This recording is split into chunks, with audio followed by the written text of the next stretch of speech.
Welcome to UCF Knightline, your source for UCF sports and former player information.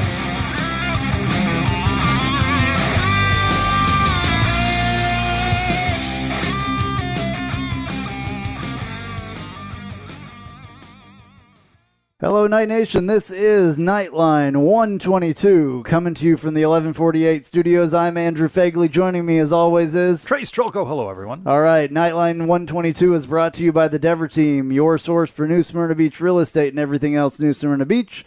Go to thedeverteam.com and call UCF alumni Travis Dever for all your New Smyrna Beach needs. 386-690-1636, 386-690-1636. We're back. So is UCF football after all of this hurricane exhaustion. On the road to Maryland now, joined by our go-to crew, Nick Patty, Kyle Israel, talking about 10 years ago, Bright House Network Stadium opening on campus for UCF. He, of course, was there under center. We have a Maryland insider. We're answering your questions during Ask Knightline. But first, on the road again. Just can't wait to get on the road again. That's right. We are taking Knightline is taking the show on the road. We are going to Maryland. We are going to do our post-game live show from the Maryland tailgate. how exciting does that sound, just for you to say it? I am very excited to do that. I can't wait. It's going to be a blast. With the undefeated 1-0 Knights here in Week 4. That's right. Yeah, well, yeah. I'm totally excited for that. A bunch of guys, Night Bengal, if you're from the message boards and Twitter and all that stuff. It's going to be funny to put some faces and personalities to these, Yeah, I think there's screen names. I think there's like 17 or more people that are going to be at the tailgate. Wow. And Travis is going up, and his wife, and you're going, I'm going. Another guy, and I think that his name is Eric, but his name on the board I think is Lament My Dreams or something like that. He's got an interesting handle. But yeah, these guys have been so cool that they've and everybody, honestly, because there's been a lot of people that have contributed to the fund to get us up there. So not only the people that are going to be there, but the people that gave money and all that stuff to help us get there. That's awesome, and we thank you very much. And we're really looking forward to it. It's going to be a heck of a show. So looking forward to Taking calls. Yeah. Same setup. Same setup, right? same thing. On YouTube, 30 minutes after the game, it's just going to be live from Maryland. Hopefully everything works. Oh, don't get nervous about that now. Goodness. Well, I mean, the first time we did it at Burger U, now we're going to do it in the middle of a tailgating parking lot. So there's all kinds of other things. So it'll be cool, though. It'll be fun. When this idea was hatched, it was supposed to be the first one at Burger U after the FIU game, and then you were going to get to work through some more kinks with the Memphis game, and then some more working it through with the Georgia Tech game before going on the road. Yeah. And all that. So now the second one is going to – we successfully did one at Burger U. It's the same concept, though, right? You can be anywhere. Yeah, hopefully I'll play the intro this time. Wow, those of you that listen to it live on YouTube, those of you that heard it on SoundCloud and everything else, you heard the intro, but those that you were listening to it live did not. But yes, the phone will work, hopefully. Everything will be cool. We're looking forward to it. And we got 17 people at a tailgate that can pop on the headset. If the phone doesn't work, we're going to be talking to those 17 people, every single freaking one of them. So... it could be a 3-hour show. It is, yeah. It'll be fun. Well, I've got the credential for that, so I, again, will be coming to you late after the post-game with head coach Frost. I will find somebody there at the tailgate that can start it off with us. Gotcha. Unless, I don't know, if is Carson or any of those guys going. I don't know. I don't know who's going. Maybe we'll figure it out. We're going to meet a lot of new people. Yeah, it's all good. Isn't it nice, though, to be talking about football finally after, and no doubt there are folks that listen to us faithfully that may still be sitting in the dark right out loud. I don't know how they're going to be listening exactly with no power, but still there's so many power outages across the state. And this was such a weird hurricane in that it covered every single inch of the state, the whole swath of the state. Well, my only other hurricane experience was Matthew last year, and that was nothing, really. It was worse on the coast, obviously, on the East Coast. Travis up there in New Smyrna Beach had a lot of damage and flooding and all that from that. This one, he said, wasn't nearly as bad for him, but for us in the center part, I've never been so scared in my life. At one point, I thought the roof was coming off of my house. My house made sounds that it's never made before. We lost shingles off the roof. We lost power. The fences were all blown down around. It was fierce. There were trees down. Power went out late, so luckily we were able to watch the Weather Channel for a long time. We watched it pretty much all day until finally the power went out. I have to give props, and who knows if anybody that is involved in this news station will hear this or not, but News 96.5 is what I listened to after the lights went out on my little portable radio. And they did such a great job for the last week, honestly. They were on 24/7 for the last week, just talking about the hurricane, talking about taking calls from people. They were taking calls from people all night during the hurricane. And I think that it gave people a place to talk about it, and not, maybe not be as scared or whatever. So it was awesome. And it really helped. And those guys were absolutely awesome there. So props to News 96.5. Well, you know what I've concluded after all of this is that there is one person to blame. You know who that is? Let me. I think you may have something from him that. And hit me like a hurricane. It's all his fault. It's Luke Combs' fault. This was the song. This was the pregame concert. How about, is Queen still together? They're not together. But how about we bring somebody in that plays We Are the Champions, and then that come true? There you go. How about that? Yeah. A cover of We Are the Champions. Yeah. No more hurricanes. Yeah. I don't know about that, but All right, we can't blame Luke. No, Oh. Luke's cool. Yeah, but we've missed 2 of those concerts that we were supposed to have now. Two. Yeah. So, that's kind of a bummer. And football games, I understand. We're going to talk about this a little bit. I understand how people are upset about the money they paid and all that for football That'll all games. work out. We're only missing one, technically. We're only missing one game because Memphis has been rescheduled now. No. See, you do the same thing I did. What? We're still 2 down. We only have a 10-game schedule. Yeah, you did the same thing I did. I had a physical on Friday. My doctor is one of the team doctors at UCF. I said the same exact thing that you did. I go, we're back up to 11. He goes, no. Well, yeah, okay. So we're missing Maine and Georgia Tech. We're still at 10 until they fill in the bye week with the likely FCS opponent. That's fine. But I did the same thing. I went, Memphis is back. We're back only to missing 11. one. Yeah, We're yeah. only missing Georgia Tech. But Maine's gone, which right. is fine. Memphis is a good replacement for Maine, but we're going to end up getting the 1AA the team biggest back on there. thing here, though, the biggest thing is that we're not going to miss a conference game. Yes. That's what people need to understand. In the grand scheme of things, what is the most important for us, maybe not as fans, but the most important thing for UCF as a whole is to get the conference games played.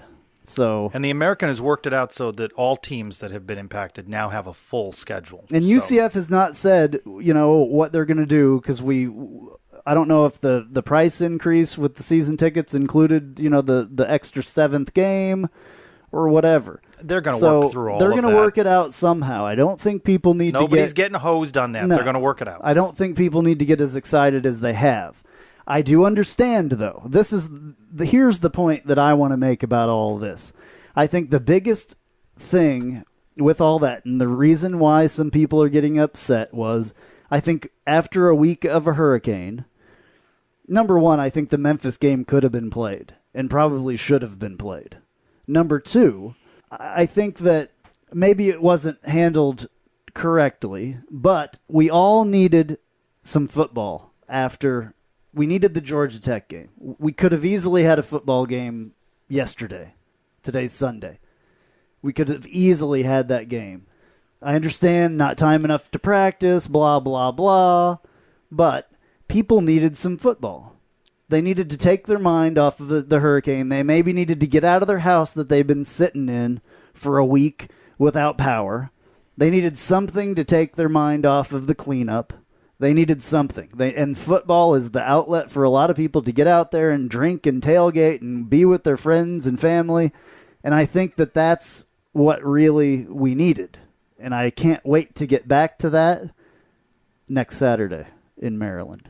Unfortunately, those that aren't going to Maryland, aren't going to get the tailgating. Maybe you can go out in your yard and act like you're tailgating or something. But Yeah, of course, weather fine for what would have been the Georgia Tech game. However, there wasn't enough time, and not enough time to practice. Not with Coach Frost releasing the team as he did. They didn't have all of the players back. I went out that night when they were feeding the National Guard members, and I'm really glad that UCF stepped up and did that. And it was very well received by those folks who, you see what they're doing, delivering supplies. You see what all the utility folks are doing. So it just didn't work out from a timing standpoint. Now the Memphis game, that's a different matter. Coach Frost, I asked him about that at that National Guard event, and how you prepare again, how do you get back in football, and he was asked about Memphis. He was ready to play Memphis. Well, I got a bunch of clips that we're going to play here, so we'll cover all that. But Memphis is going to play though now. That's now been scheduled on that main date of September 30th. But there may have been a little fishiness that went on with. There may have been some weirdness that went on. And something doesn't add up to me on it. For many years I was a reporter, and you kind of try and sniff out the story. And so, you just talk about this through its logical conclusions. Memphis gets on that plane that night, right? They land. Memphis alone doesn't get to decide it's not playing, right? Yeah. So if Memphis says we're not playing, then that's I say, forfeit, okay, you forfeit. Yeah. So they alone didn't decide to do that, right? So at midnight or whenever they land at Sanford International Airport, they're having conversations. Somebody's having a conversation, right, between the league, between UCF. The odd part is that it took UCF 7-8 hours to have any sort of statement out on Twitter, any sort of news release. And media relations people, they're on call all the time. So it just seems like whatever would have been the response at midnight, a Twitter statement, due to safety, due to the storm, all of that, we're going to work our hardest to reschedule that game. When it took them so long to announce it, and Memphis radio people are breaking it back in Memphis, of course, with Twitter, everybody knows it at that point. And it just seemed it took UCF some time to get that out. Something doesn't seem quite right. It's all working out in that they get to play anyway, but we have to remember that the governor, closed all campuses, all public campuses, all public schools. Just Memphis doesn't get to decide that right when they land by themselves. And there's a clip from Scott Frost, and here it is right here. Let's listen to this one real quick and see what he has to say. We were never going to keep the kids here. If we'd have played the game, our plan was at that point it probably would have been too late to evacuate and get kids out based on traffic.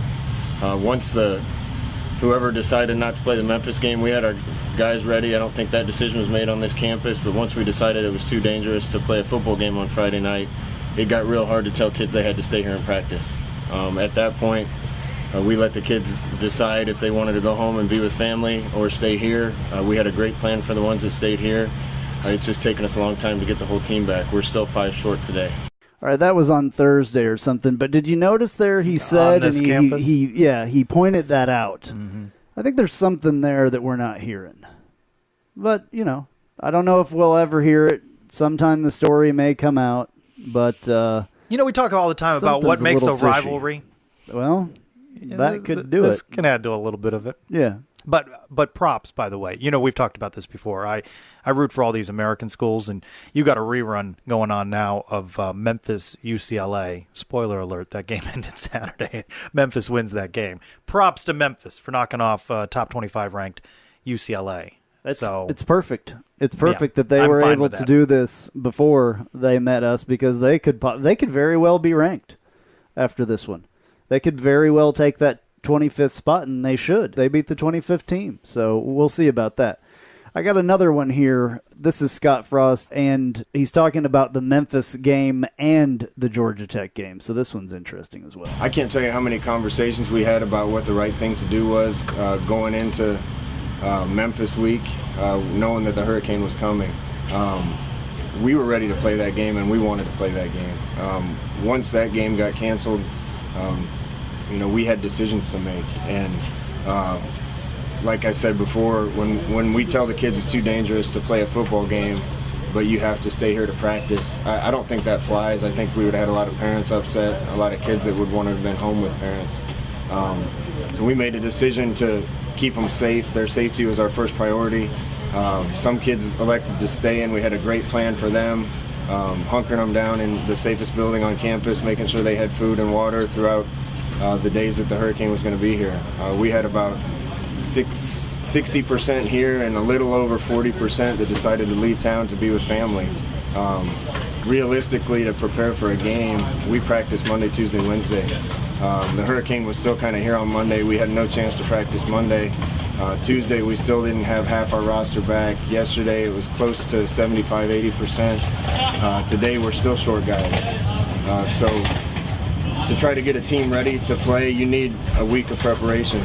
Even a short week would have been okay, but losing 2 or 3 practices and trying to play a game would have been impossible. Playing it somewhere else, Paul Johnson knows better than what he said. Playing it somewhere else wouldn't have mattered.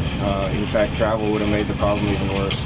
So the decision to cancel the Memphis game affected our decision whether to keep the kids here or not. And when we didn't keep the kids here, I knew all along this game was in more jeopardy than the one leading up to the hurricane. Does it irritate you that some of the Atlanta media and maybe some people at that program are trying to paint UCF in a light like, they didn't want to play, like they didn't want to play the triple option or something like that? I mean, no.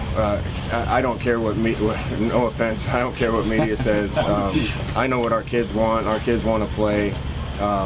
There's just nothing we could do about it. The biggest storm in Atlantic history was barreling down on Florida. Nobody knew where it was going to hit. We decided to make decisions based on the safety of our kids first.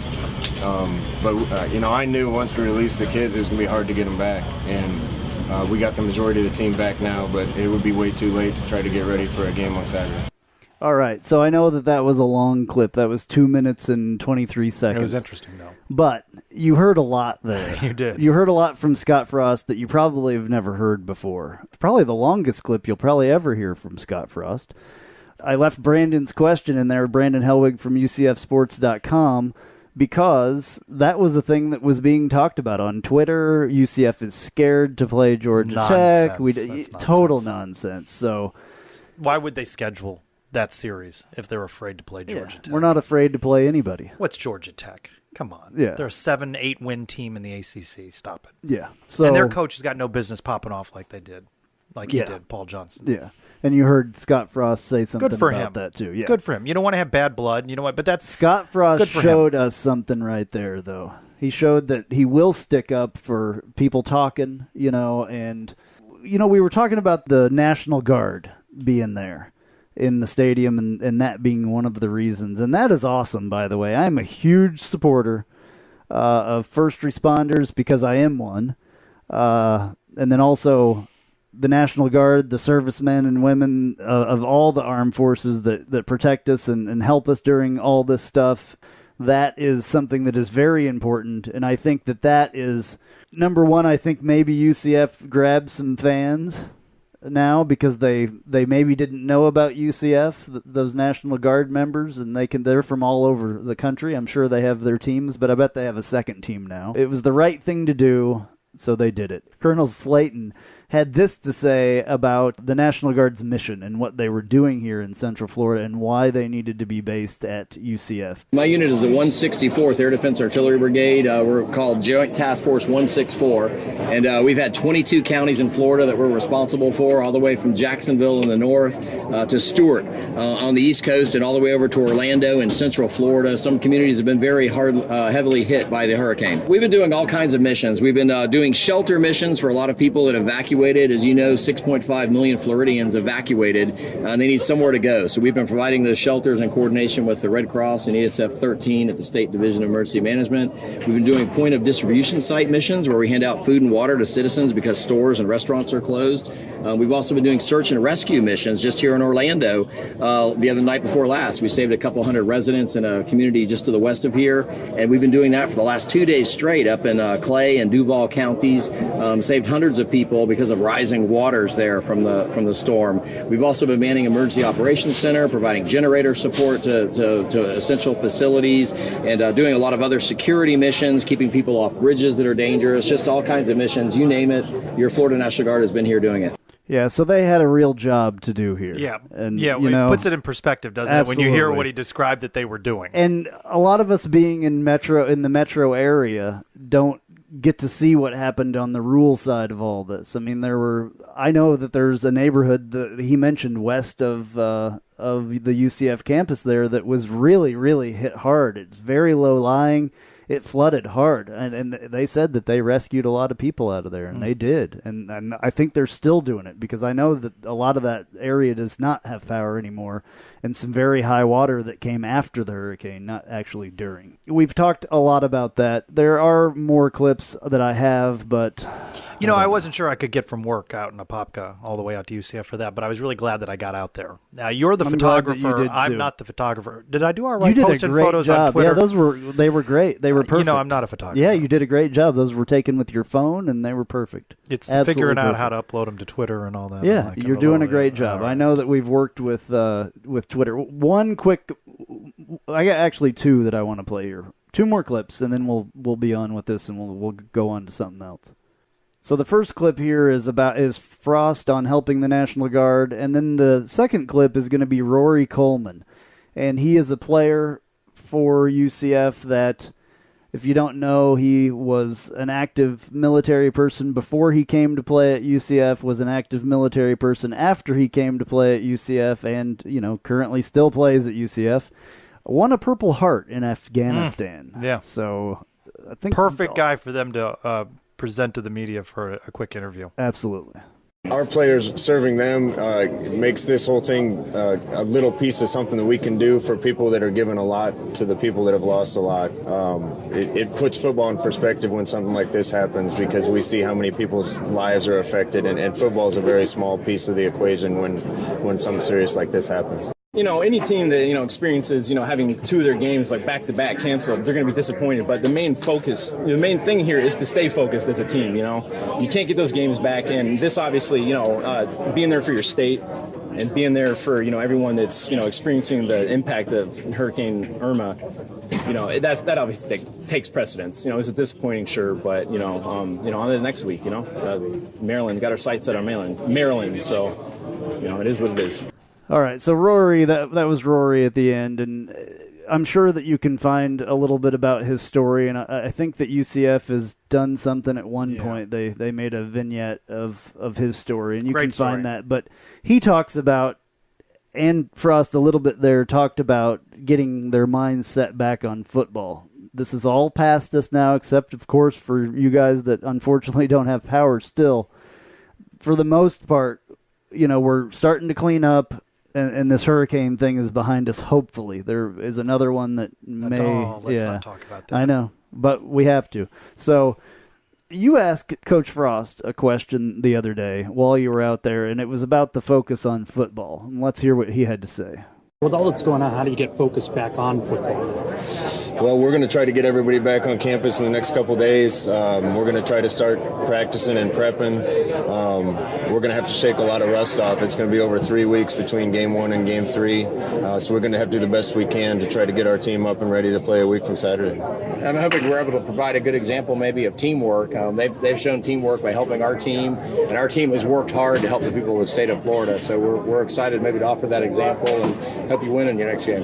I'm excited to have our players around your guys and understand the sacrifice that you're making and the little sacrifice that we can make. All right, so that was the Colonel in there as well. So it's cool. I think it's great that they did this, and I don't think anybody should really be upset about it. I think that this was the right thing to do, and they did. So we have to move on and talk about football now. Well, before we do that, the first sport to come back after all of this hurricane mess was volleyball. Volleyball had to, they were stuck in Arkansas, couldn't get back. They drove back. Men's soccer was stuck in West Virginia, had to come back. And games have been canceled for the fall sports. Women's soccer hasn't played since September 3rd at Arizona State. They've had 3 games canceled. And head coach Todd Dagenet talked about the impact on his team. Just gives you a greater perspective again on the impact of Hurricane Irma on the UCF community. It's humbling to play a game. I mean, we're out there, we're just playing a game. And I'm glad that we were able to go out and play a game. But I know there's a lot of suffering in our state right now, as well as Texas, and there's a lot of people out there doing a job. It's a heck of a lot harder than ours. So I tip my cap, to the military, especially this week, that's protecting us, and to the National Guard's men and women who are here making sure that Floridians everywhere are as comfortable as they possibly can be in what is probably something that's unimaginable and something that we're lucky enough not to have to deal with. And I know that's not sports related. I know that's probably not going to make a soundbite anywhere, but I just want that on record that it's nice to be able to play a game. We're lucky to be able to play a game. Well, Todd Dagenet, it did make a clip someplace, and I really like that guy because he put that into perspective. Yeah, that was his opening statement. Volleyball, 2-game sweep of Virginia during the home opening weekend, and now they get ready for conference play. So you said it is time to move on to football. We are getting ready for UCF's game at Maryland. We're turning to someone who is familiar with the Terps. He's former Knights quarterback Nick Patty, and he is next. Hey, this is Travis Dever, Kai's Real Estate, the Dever team, New Smyrna Beach. Your source for real estate and everything else, New Smyrna Beach. Proud sponsor of Knightline and Knightline Postgame Live. Call me anytime at 386-690-1636. That's 386-690-1636. Let me show you my hometown, New Smyrna Beach, UCF's favorite beach. Go Knights and charge on. 1 year ago, UCF lost a double overtime thriller at home against Maryland, 30-24. Let's talk with former Knight Nick Patty about that one and this week's game at Maryland. Nick, welcome back to Knightline. Yeah, thanks for having me, guys. So as Andrew and I were talking, about the Hurricane, we had a game last year that was moved around. What's it like for a player in terms of routine to be disrupted? Obviously, this one is the most unusual of situations, but talk about routine and talk about that disruption and how it messes with you as a player. Yeah, it's definitely kind of an unprecedented situation. It's not something that's normal. Every year you go through, one or maybe multiple bye weeks, which is, planned on, and you sort of have a routine during that, just like a normal week. But when you have something, like this, like a natural disaster, it throws you so far out of a funk as a student athlete because, you're not only worried about, the game, what you got going on and that kind of stuff, but you start worrying about, maybe being in a different city away from your family, start worrying about maybe if your family's, maybe going to be affected by it at all. And then as far as the routine goes, it kind of throws you out of a funk because all week, there may be talk about canceling the game. Are we going to play? Are we essentially wasting our time here? And obviously practice is never a waste of time, but you sort of know what I get at. You're worried about so many other things that it almost works against you at a certain time. And, last year having gone through it, I think that moving forward will benefit this team, obviously, because it's, most, if not the majority of the team that's still there has gone through it last year. So, they got a couple weeks off here, having not missed, not just one game, but two. So we'll see how that affects them. But, that's the big burdens on the coaches there to handle practice and handle giving guys the adequate amount of rest, but still getting prepared just like a normal week. And they did a great job of that last year. They did a great job of assisting and, making sure everyone felt comfortable, everyone felt safe and have what they need. But at the same time, keeping everyone focused on the task at hand and kind of getting it ramped back up. And the reason I talk about a bye week is because that's sort of how they tried to make it, was that, hey, this is just sort of like a week off and we'll just get ramped up here at the end of it. So see how they respond, but it should be interesting. There could obviously be some positives to having, a little bit of time off between games, not 2 weeks, but I guess it could be a good time for injuries. Maybe you heal up a little bit if you got something that's nagging you. The 2 weeks there is a long time, and it could definitely help with that.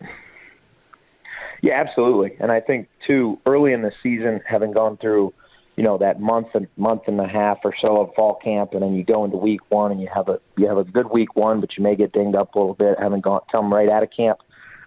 With having a little bit of rest there, with the 2 week break, like you said, maybe a little longer than you want, but it's essentially like an early bye week to kind of lick your wounds a little bit, get your legs back from camp in week one, ramp up. You get a couple, extra weeks of prep on a good Maryland team, who, they're coming off a bye week as well. So you sort of have a matchup where both teams are coming off a bye week, which is not the most common thing, but at the same time, it should be interesting to see how both teams respond. And so it'll be something they both have to deal with. And for UCF, I think it'll be a positive for injuries and getting their legs back, getting fresh. So I anticipate it to be a positive for them. Let's go back to that game a year ago. Maryland wins in double overtime, 30-24. What are your memories from that one? I just remember it was the one that got away, it seemed like. It seemed like a winnable game, and UCF should have left the stadium that night with a W. Yeah, I think that's how all of us felt. I mean, that's a good way of putting it. It's sort of one that got away. I think all of us walking in the locker room after that, just the way it ended. I mean, it was a battle. It was a great game against a really good Maryland team. I don't think, anyone felt like it should have been one that we blew them out of the water, but I think at the end of that game, we're all sort of looking around saying, how on earth did we not win that game? We had that one that was kind of ours to have, and there was a few plays at the end of that game that slipped away as far as opportunities that we missed on offense, but at the same time, obviously the last play of the game with having Maryland win in that fashion with their quarterback coming in and having kind of a one and done game there it was a tough one to take, but I think that'll be motivation for them this year. That'll be something they can look back on and learn a lot from. Those guys that were in that that atmosphere in a double overtime battle against a good team, and Maryland this year is just as strong, if not stronger. Having seen what they did week one against the Texas team that just went and gave the Trojans a pretty good run for their money. So it'll be interesting, I think, especially with the circumstances that are here this year with the storms and missing a few games. Maryland coming off a bye week but having a great team. But I think last year will light a fire for these guys this year. And in talking to some of the fellows that are on the team this year, that's a sour taste in their mouth, one that they're really excited to avenge, especially they always love to play at home, but I think going up there, they'll be fired up to go into Maryland's house and maybe give them a run for their money up there. So if you're Mackenzie Milton, last year during this Maryland game was his first start, number one, as a college player. And then also he had, kind of an iffy game. There's always flashes of brilliance from Mackenzie Milton, but I believe in this game he fumbled like 4 or 6 times. How do you go into this game? Do you have a little bit of a chip on your shoulder? Do you have a little bit of extra want being Mackenzie Milton? What do you think his mindset is? Yeah, I think for sure. I think anytime you put out a performance that you may be a little questionable on, or you have a couple turnovers that anyone that plays the game and has turnovers, you want some of those back. You want all of them back, but some of them can't be helped. They'll happen. But a guy like Mackenzie, I think there's no one better than Mackenzie's mindset on a day-to-day basis to bounce back from games like this, especially being put in a situation as a true freshman that he was against the Big Maryland team last year, against a Big Ten opponent at home in a great atmosphere for us. I mean, that's a tough spot to be in.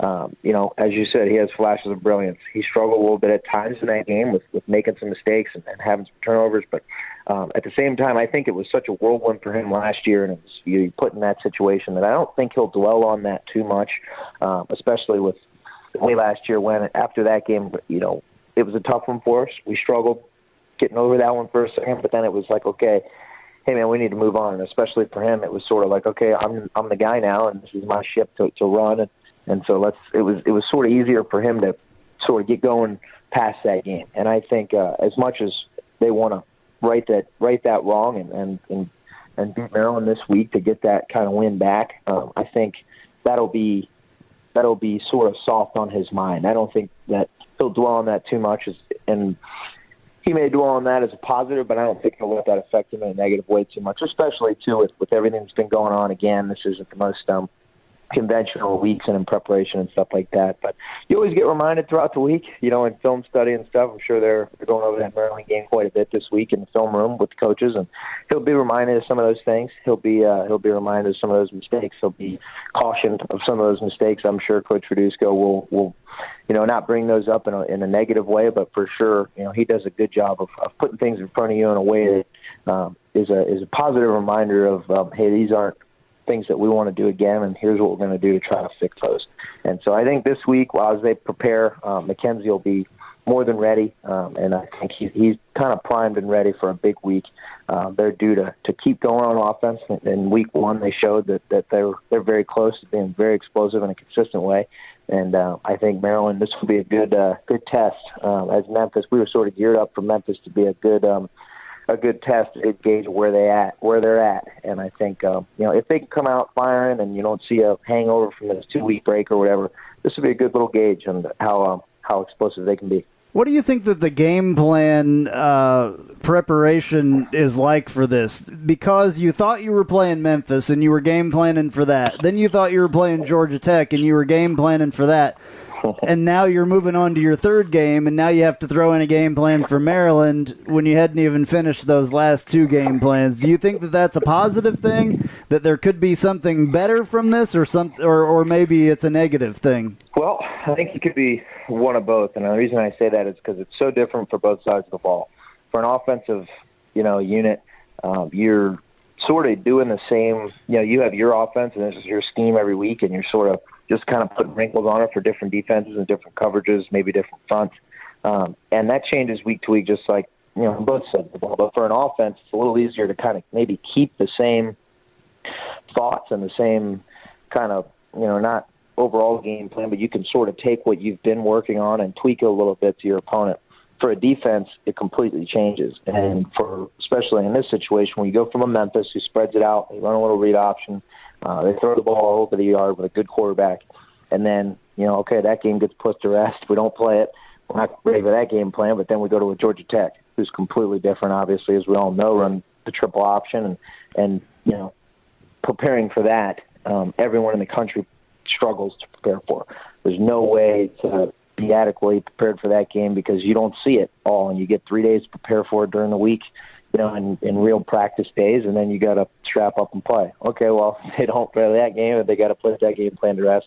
And so now they're back to a Maryland team who is similar to Memphis in a lot of ways with the way they run the ball and some of their schemes. And I don't know that they throw it as much as Memphis, but they're very similar in offense. So it could be a positive in the way that they can just kind of keep that focus. And like I said, it's much different for a defense than an offense, in my opinion. But we'll see if I have the utmost confidence in Coach Shenander that he is nothing but prepared for this Maryland team, especially having seen them last year. And that helps, too, with game planning. You can kind of lean on what you saw last year with the same coaching staff there, many of the same players, and they've got enough tape within the first 2 weeks of Maryland's season to be able to be prepared. But we'll see. That's a tough task. And they have less tape on us. Yeah, that was going to be my question. Yeah, exactly. You get 2 games to look at for Maryland. They only have 1 to look at for UCF. Do you think that's an advantage for UCF? I do. Yeah, I do. It's always tough early in the season to not have a whole lot of tape on people, but they have last year, but from this year with a lot of the younger guys that are matured, I think that'll help. That'll be an advantage for us. Absolutely, in my opinion, to not have sort of a new gauge of where we're at and how physical we are on defense, what we're looking like there, and we got some new faces there in the secondary, and so that'll be big, I think, for an advantage. So we'll see. And let's accept that they probably, in UCF's case, didn't open up the full playbook against FIU. Maryland doesn't have anything to look at except that game tape there, and they haven't seen all that UCF can do in 2017. Yeah, no doubt. And then watching the FIU game, I don't think that they did. They didn't pull out all the stops. It was very generic, very conventional. Anytime you watch UCF's offense, it's not the most. But conventional is a strange word to use because we're not very conventional. They are very innovative. They're very strategic in what they do. But at the same time, I know Coach Frost, at a certain point in that game, was holding back stuff. And you get to a point with an opponent where you're saying, okay, we got this one. Let's be smart about what we're doing moving forward, especially with them, like we talked about earlier. In their mind, they had Memphis coming, and then they had Georgia Tech coming. It wasn't specifically for Maryland, but it worked to their advantage moving forward because, obviously that adds up over 2 weeks and holding that stuff back. So I think that'll work towards their advantage. All righty, Nick, thank you very much for talking to us tonight. We're looking forward to talking to you after the game next week. Thank goodness there's going to be some football around here. I think we all need to see some football. Absolutely, man. I can't wait to see the Knights back out there. That'll be good for the fans and those kids. I know they're chomping at the bit to play, so that'll be good to see. I can't wait to be on with you guys again, and thanks for having me. I like a Nick Patty as part of Knightline this year. Team Knightline. Absolutely. Kyle and Nick. I like it. Time again for Ask Knightline, answering your questions, posting on our Facebook page or via Twitter at Ask Knightline. By the way, that's UCF_Knightline. If you're not one of those folks following us on Twitter. Two questions of particular interest. They say it in a different way. Ryan asked, does the time off help or hurt UCF? Andrew asked, do you think UCF has too much lag time to where they are not in rhythm to properly prepare for Maryland? I guess we're going to see. And it's such an unusual stretch. It's not a typical bye week. No, if you just listened to the interview before, you heard us talk a little bit about that with Nick. It's a long time. 2-3 weeks, is a long time to have off. And you asked a good question of him about the different game plans, too. They prepared for this team. They prepared for this team. Yeah, and then you prepare for another team that you were preparing for 3 weeks later. So I think there's positives and negatives. Obviously, some injuries could heal. But Tyler then again, Houdanek, maybe? Absolutely. And then you could also get some complacency a little bit, that we didn't really talk about. People could, get used to sitting around and watching TV and playing video games or whatever. Got to get back into that football shape. You got to get back nutrition into you got to get. And Coach Frost said the guys that they kept on campus, they gave them food and kept them in the thing. But the guys that went home, who knows what they did? There's positives and negatives. I mean, the positives could be the injuries. You could have a little bit of time, off. You could get a little bit of time from camp, since you went right from camp into week one. All that, and then the negatives could be the complacency and having the time off. So it's kind of So in effect, though, what's good is that Maryland has had a bye week too. Right. So they're coming off of opening 2 games and a bye week. I don't think most schools want their bye week that early. No. They want it later so they have a chance to get a breather. Right. So, I mean, how tired are you 2 weeks in that you need a bye week after they played Towson? They don't need a bye week after that. Right. So, and we didn't need a bye week after playing FIU. No. I think that helps us a little bit that they were coming off a bye week as well. No question. Well, the best coverage of UCF continues with a Maryland insider, and Knightline is looking to bounce back in a big way in this week's UCF fantasy football matchup. Now this. You've heard us talk about the great food at our good friend Kyle Israel's restaurant, The Little Greek Fresh Grill. The Little Greek now has franchises available. Please call 407-697-2272. That's 407-697-2272 to see what The Little Greek can do for you. Also check out The Little Greek's newest location at 3131 Daniels Road, Suite 104, Winter Garden, Florida. The Little Greek Fresh Grill. Fresh, flavorful, fabulous. Now, it's good to have the Maryland Insider. We each week have an insider, and we've got a snippet of that conversation. We're going to play the full interview as we get closer to game day. You'll release that later in the week. We're joined by Tim Strachan, 22 seasons analyzing Maryland football as part of that broadcast crew. He was good enough to join us last year and then, of course, come back and join us. Maybe one or both of us will have an opportunity to meet him while we're in Maryland. Did we mention that we're going to be in Maryland for UCF and there's Knightline not too many people Live? Since he's been around that program for 22 years. There's not a lot of people that have more insight into that program than he does. But here's the clip of what's coming up with that on Thursday. The talent level of this team is right up there with some of the best teams I've ever seen coming through Maryland. All right, so be sure to catch that on Thursday. We'll put that out for you to listen to. Well, UCF Fantasy, Knightline versus our friends over at the Black and Gold Banneret. We are 0-1, and of course, as you remember in our last one, we questioned the legitimacy of that as our good friend Eric Lopez was official scorekeeper for the game, and then we finished 0.6. The good thing this week is I'm sure that he is not the official stat keeper for the game. You know he's going, by the way, right? He's got family up in Maryland. Oh, well. So he's going to the game. So he can come in and talk with us. But I don't think he'll be up there controlling anything from above. I hope not, because that's you were the commissioner. Was there a fine? It was supposed to be a fine of 0.7 points. We'll give him the first one. Yeah, they'll need it. They'll need that. We have Traquan Smith and Shaquem Griffin. They have Adrian Killens and Trey Neal. I saw no reason, right, to go away from those guys. We did pretty well. Trey Neal with the interception, that helped him, certainly. And, of course, with this, you get points for what they do, just like in fantasy football. So it's something for us to have a little friendly rivalry with our guys over there at the Black and Gold Banneret. Ahead, you want to step into a time machine? Knights fans, you remember this so well. We're going to join former Knights quarterback Kyle Israel and relive UCF's first game 10 years ago in its on-campus stadium. Night Nation, now that the football season has started, you're going to need all the tailgating supplies and clothing for the rest of the season. And the best place to get all of your favorite night stuff is Fan Addicts. Please go to our website, UCFNightlinePodcast.com. Click the Fan Addicts logo to find the best selection and best prices for everything you need. Again, UCF spreads out Texas on 1st and goal at the 2. A shotgun for Israel. Inside. Touchdown. Kevin Smith. There's a flag down on the far side. We'll have to check the penalty. The Bright House is bedlam. Offside. Defense number 38. A penalty. Against Texas. Wow, and if possible, it just got louder.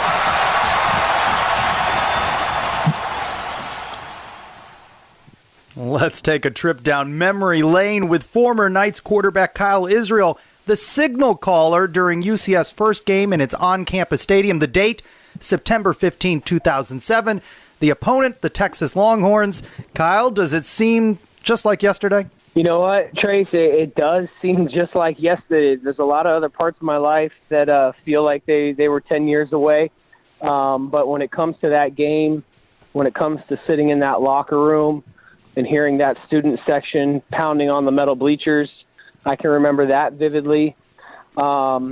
It does seem just like yesterday. What was it like to hear that clip again? We played it for you actually before we played it for you right there. But what was it like to hear that again? It was great. You know, I've heard that clip a few times in the last couple of days as UCF have put that game out on social media, and you know that clip was kind of the sum of a really, really big drive, and probably one of the best drives of my entire career, both, you know, domestically and internationally.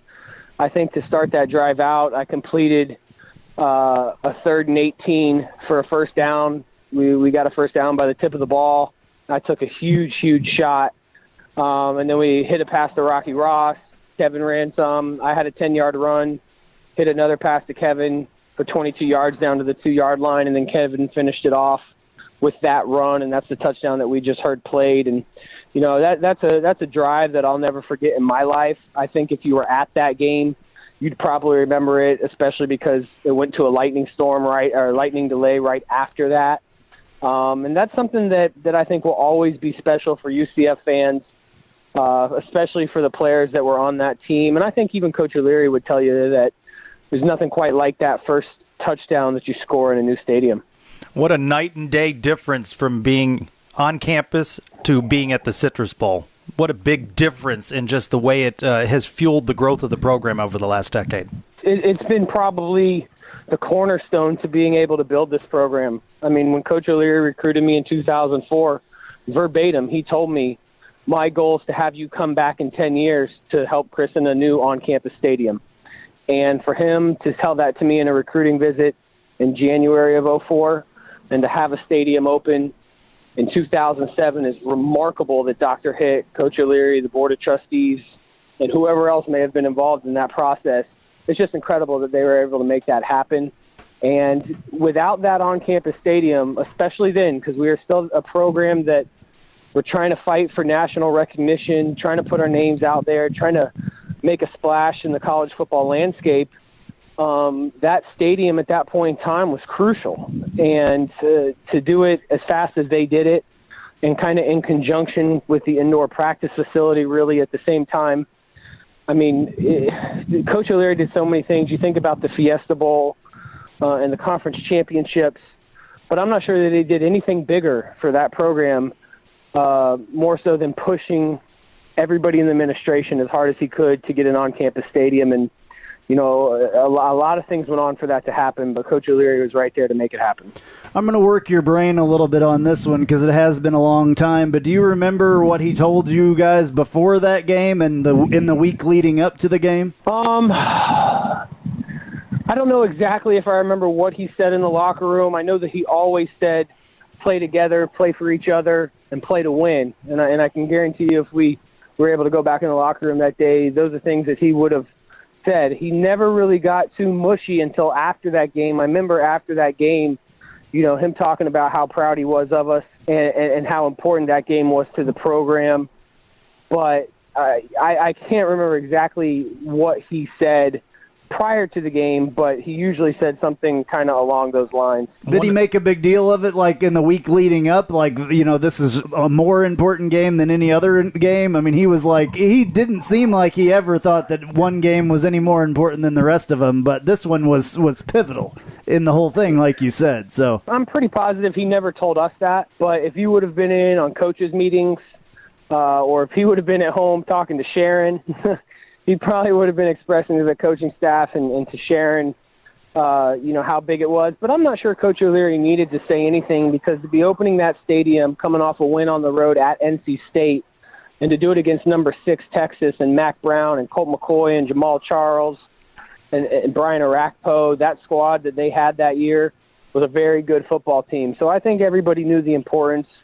I really was disappointed that we kind of went into that weather delay with the momentum that we had. I think it was about 20 minutes, maybe even longer. And then we tried to throw the ball a lot, honestly, there in the second quarter when it was in a deluge, which I think was probably something we shouldn't have done. I think we should have fed Kevin as much as we could have in the second quarter, because we just couldn't get anything going back until the fourth again. But I think it's pretty obvious that game was massive. And just did so much for the school. And when you go back and watch those clips, guys, of that game, to see the crowd I don't know that stadium has ever been exactly how it was for that game. Well, remember, was it after that game, I think, that they reinforced the stadium because they were concerned about its structural integrity? The bounce house, it was swaying on television. So you may be right that it, the atmosphere and all of that, it ranks as one of your most favorite memories. Is it also one of your most difficult defeats?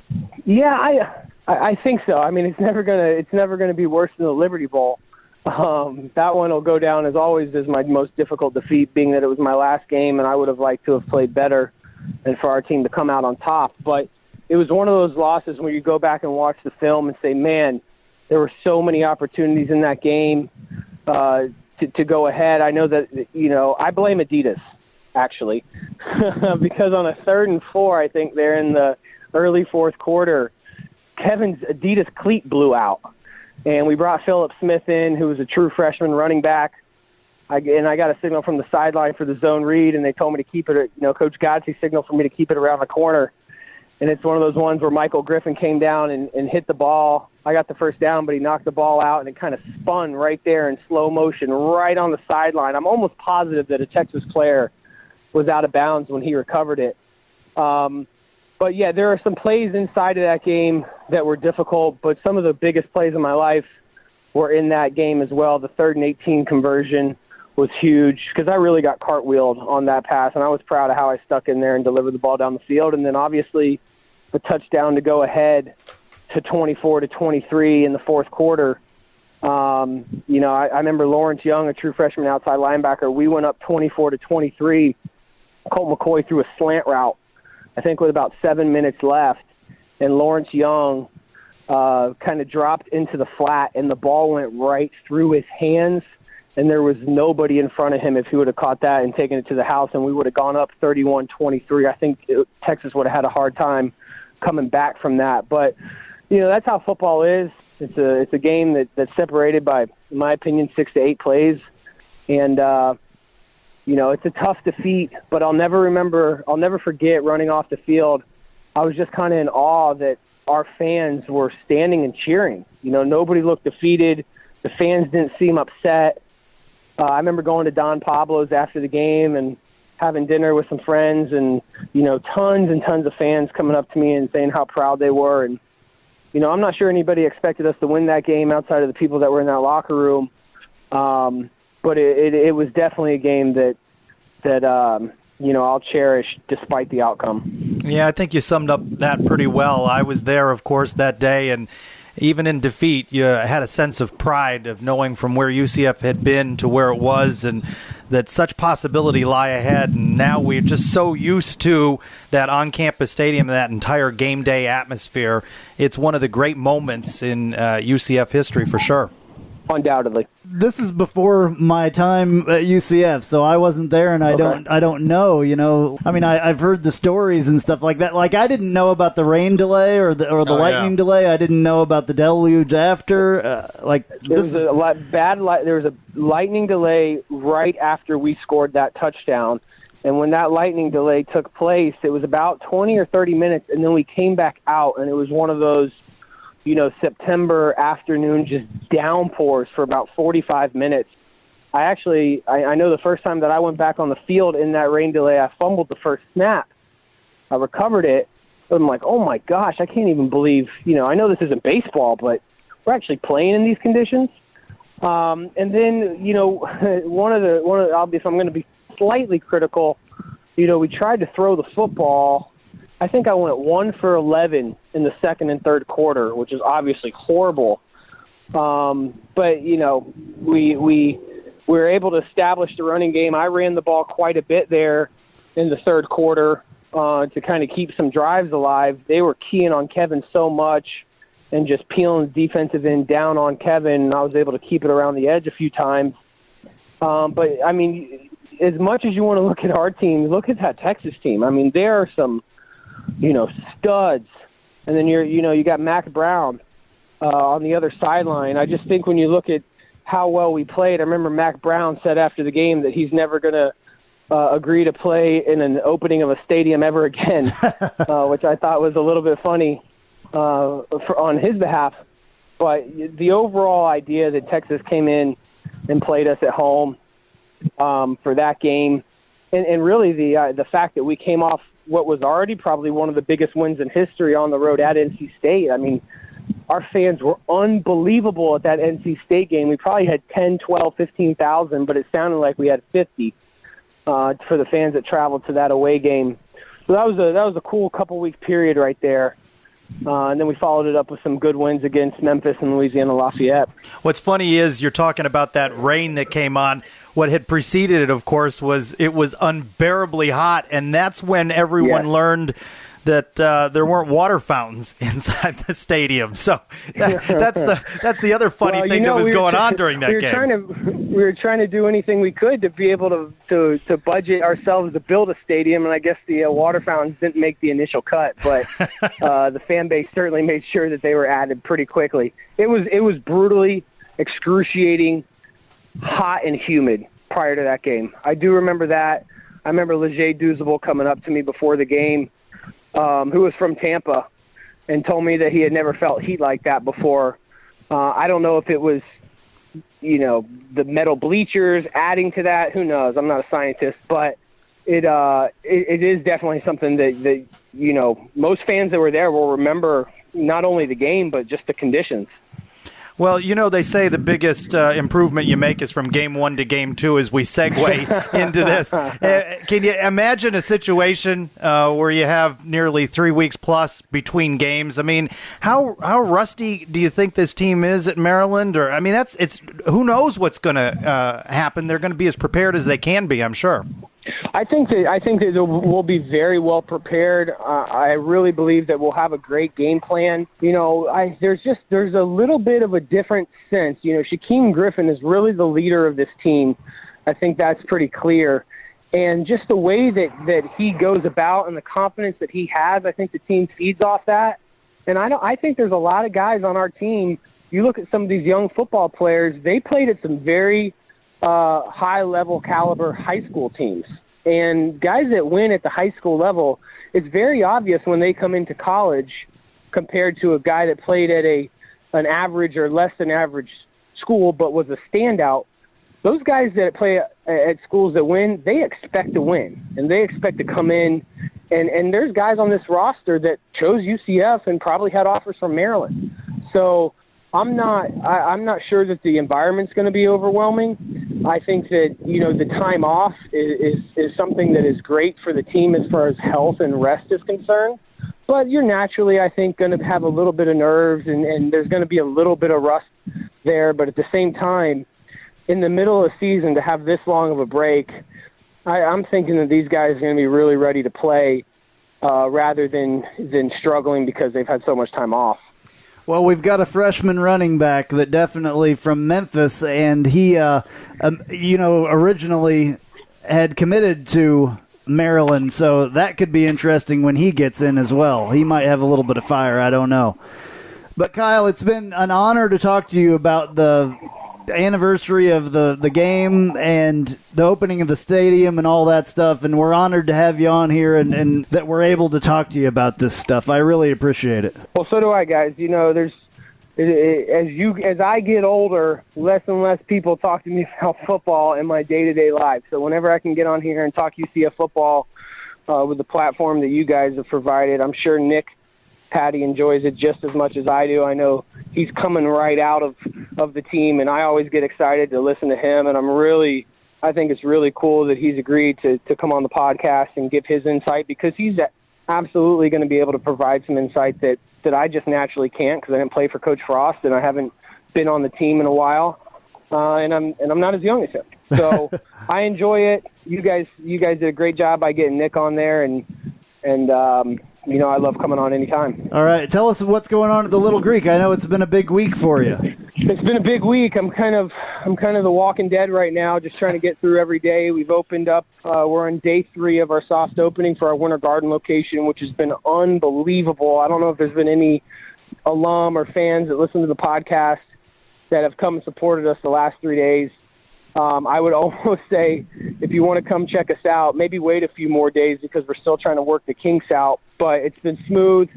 My best friend is the franchisee for this location, so it's been fun to work with him. And that's kind of what I'm pushing right now, is if there's anybody else that's looking for franchisee locations here in Central Florida or on the Space Coast, down in Melbourne, we have licenses available, and we're looking to expand to 20 stores here in Central Florida as quickly as possible. Kyle, thank you so much. We will talk to you next week.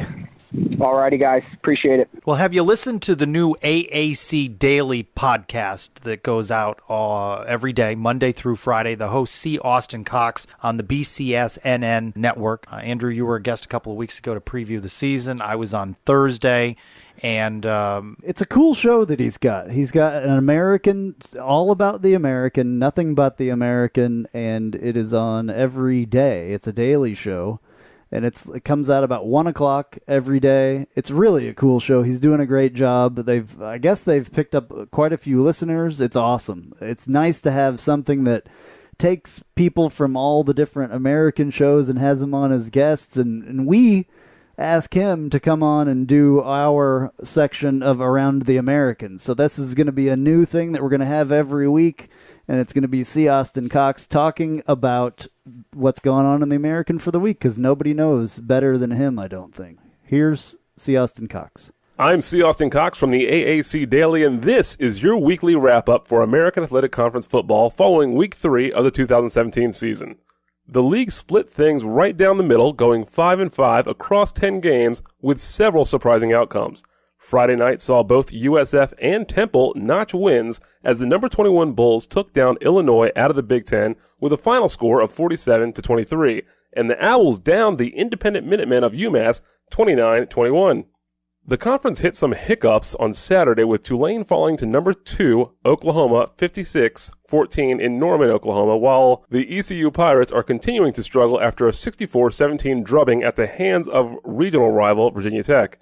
SMU looked strong to start against TCU in the renewed Iron Skillet rivalry game, but the Ponies failed to get much going in the second half as Chad Morris's squad dropped a 56-36 decision to the Horned Frogs.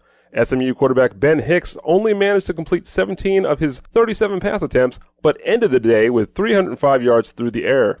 One of the more positive stories on the weekend was the Memphis win over number 25 UCLA, which saw the Tigers outlast the Bruins for a 48-45 victory over the visiting Pac-12 foe. Riley Ferguson found his target 23 times out of 38 attempts for 398 yards, culminating in 6 touchdowns to 1 INT. The Tiger defense forced Heisman hopeful Josh Rosen to throw 2 interceptions to only 4 touchdowns. The UConn Huskies are still trying to recover from the Bob Diaco era, with Randy Edsall now at the helm, but there is still a lot of work to do in Connecticut, with another loss now in the books. UConn fell to Virginia 38-18 on the road. Houston had a big night with the renewal of the Bayou Bucket Classic against Rice, helping usher in a sense of optimism for the city of Houston following Hurricane Harvey. The Cougars dominated the Owls from the opening kickoff, rattling off 38 points in the first half and then coasting the rest of the way to a 38-3 victory over Rice to keep the Bayou Bucket on the Cougs campus. Philip Montgomery's Tulsa team came out on the losing end of a shootout with Toledo as the Rockets edged the Hurricane 54-51 thanks to a game-winning field goal from Jameson Vest as time expired. Next week, we will see several conference games taking place around the American, with Temple traveling to Tampa to face the USF Bulls, Cincinnati visiting Navy in Annapolis, and a rescheduled game set for Sunday that features the ECU Pirates at UConn. The Cougars will welcome Big 12 foe Texas Tech to Houston, and Tulane will host Army while the Hurricane looks to get back on track when the New Mexico Lobos visit Tulsa. SMU will host Arkansas State, and Memphis takes on Southern Illinois.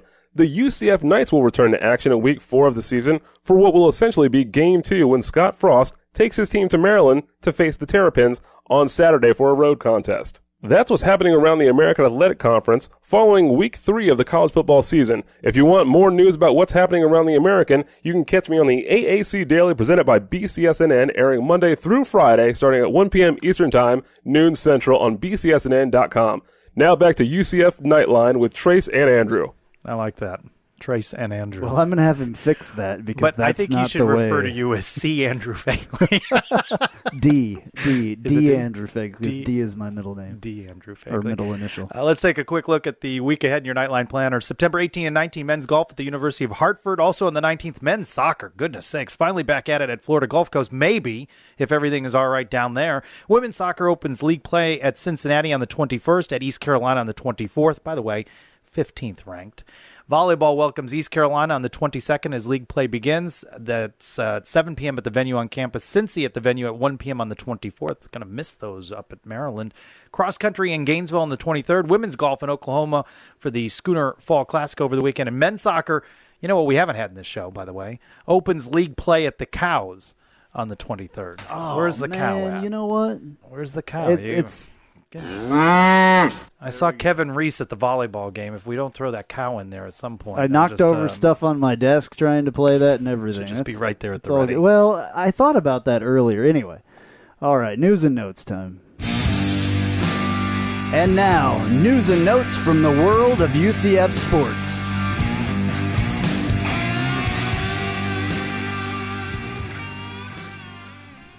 The 2017-18 men's basketball schedule has been released with games we've talked about before. The Invitational out at the Mouse House over Thanksgiving, Mizzou on November 30th, and it gets underway November 10th with Mercer in what's going to be a doubleheader with the women's team. Women's basketball then released its schedule, 14 home games, and you mentioned that. I like the doubleheader with the men's team. Women's game scheduled for 5:30, the men's game scheduled for 8. I like that. A little bit of synergy there. Absolutely. Congratulations to men's soccer player Jonathan Dean. The junior is the American Defensive Player of the Week. Women's soccer shuts out Eastern Florida State College 12-0 Sunday. 12-0. A scrimmage for the 4-1 Knights. They hadn't played anybody in so long that they threw together a scrimmage with them. Well, that was good. Knights are 15th in the United Soccer Coaches Poll. They open league play Thursday at Cincinnati. Hurricane 15th. Irma knocked out 3 games for the women who haven't played since September 3rd and that win over Arizona State. Well, I bet they're ready to go. Fall practice is underway for women's tennis. The fall schedule gets going October 25th in Charleston, South Carolina. Meantime, Menace Tennis announces its fall slate beginning October 6th with the Bedford Cup in Tallahassee. I should have given you this one. It's a new UCF record for women's golfer Maria Balcazar. The sophomore shot a 65, the lowest 18-hole score in program history, as UCF is taking part in the Mason Rudolph Championship in Tennessee. Wow, women's golfers. We've had some good ones. Yes. So that's good. And finally, hockey is back. That's right. The UCF Knights club hockey team mixes it up with Florida Atlantic this Friday, September 22nd, at the RDV Sportsplex in Maitland. We really should go out there Friday. Well, Friday, I will be well on my way to Maryland. All and right, you see you will there. be already in Maryland. So, all right, this has been Nightline 122. I'm Andrew Phegley. I'm Trace Trylko. Tune in, listen on YouTube. 30 minutes after the game, call in. We need your questions. Go Knights. Charge on. Let's go, Knights. UCF charge onto the field. With our spirits we'll never yield. Black and gold charge right through the line. Victory is our cry, B-S-E-T-O-R-Y. Tonight our knights will shine.